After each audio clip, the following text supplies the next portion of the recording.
ऐसा होता तो बच जाती बाबा सिद्दीकी की जान, लेकिन मुंबई पुलिस की चार्जशीट में हुए कई बड़े खुलासे। महाराष्ट्र के पूर्व मंत्री बाबा सिद्दीकी की हत्या को लेकर मुंबई पुलिस ने अपनी 4,590 पन्नों की चार्जशीट दाखिल कर दी है। पुलिस ने अपनी इस चार्जशीट में कई चौंकाने वाले खुलासे किए हैं। चार्जशीट के मुताबिक 12 अक्टूबर 2024 की रात गुरमेल सिंह, धर्मराज कश्यप और शिव कुमार गौतम ने बाबा सिद्दीकी पर गोलियां चलाई और वहां से भागने की कोशिश की थी। बाद में गुरमेल सिंह और धर्मराज कश्यप पकड़े गए थे, जबकि उनका साथी शिव कुमार गौतम भागने में कामयाब हो गए थे। हालांकि शिव कुमार गौतम को कुछ दिनों के बाद उत्तर प्रदेश के बहराइच से गिरफ्तार किया गया था। पुलिस के अनुसार आरोपी शिव कुमार नेपाल भागने की फिराक में था। 2 महीने तक की गई थी रैकी। पुलिस ने अपनी चार्जशीट में बताया है कि आरोपियों ने इस हत्याकांड को अंजाम देने से पहले 2 महीने तक बाबा सिद्दीकी की रैकी की थी। पुलिस की जांच में पता चला है कि बाबा सिद्दीकी पर फायरिंग से पहले तीनों शूटर्स ने 3 से 4 बार बाबा सिद्दीकी के घर आए और साथ ही साथ उनके कार्यालय की रैकी भी की थी। रैकी करने के दौरान ये आरोपी अपने साथ एक बैग रखते थे जिसमें पिस्टल और लाइव बुलेट्स होती थी। वो चाहते थे कि उन्हें जैसे ही मौका मिले वैसा ही बाबा सिद्दीकी पर हमला कर दें। पुलिस से बचने के लिए करने वाले थे पेपर स्प्रे। पुलिस की चार्जशीट में दावा किया गया है कि आरोपी इस घटना को अंजाम देने के बाद पुलिस के हत्थे चढ़ने से बच सके, इसके लिए उन्होंने अपने पास पेपर स्प्रे रखा हुआ था।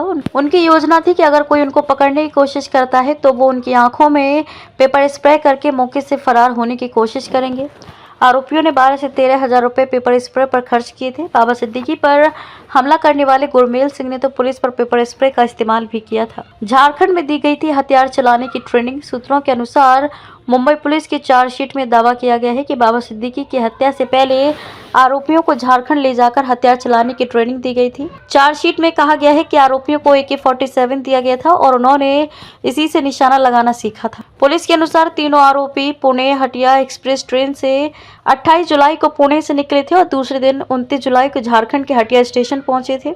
वहां स्टेशन से वे सभी करीबन 25 से 30 किलोमीटर तक गए। उसके बाद वहां उन सब का मोबाइल फ़ोन और अन्य इलेक्ट्रॉनिक सामान रखवा लिया गया। उस जगह पर उनकी आंखों पर पट्टी बांधी गई और उन्हें तकरीबन 2 से ढाई घंटों तक गाड़ी से ले जाया गया और फिर उनकी आंख की पट्टी खोली गई। अगर 12 अक्टूबर को मिलती नाकामी तो छोड़ देते आरोपी ये प्लान।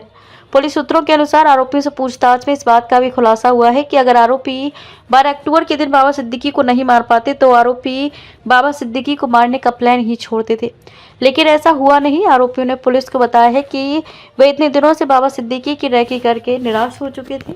अगर उस दिन उन्हें बाबा सिद्दीकी पर हमला करने का मौका नहीं मिलता तो उस प्लान को ड्रॉप करने वाले थे। इसके बाद उनसे फायरिंग की प्रैक्टिस कराई गई। इसके बाद वापस से उनकी आंखों में पट्टी बांधी गई और उसी जगह 2 से ढाई घंटों तक गाड़ी चलाकर लाया गया, जहां उन सब का मोबाइल और अन्य इलेक्ट्रॉनिक गैजेट रखवाया गया था। इन्हें इनका सामान लौटाया गया और फिर वहां से 25 से 30 किलोमीटर दूर स्टेशन पहुंचाया गया, जिस जगह पर इन सभी की फायरिंग प्रैक्टिस करवाई गई थी। ये इलाका नक्सल प्रभावित माना जाता है। ऐसे में लॉरेंस बिश्नोई गैंग के शूटर्स का नक्सलियों से भी कनेक्शन था। इसकी जाँच की जा रही है।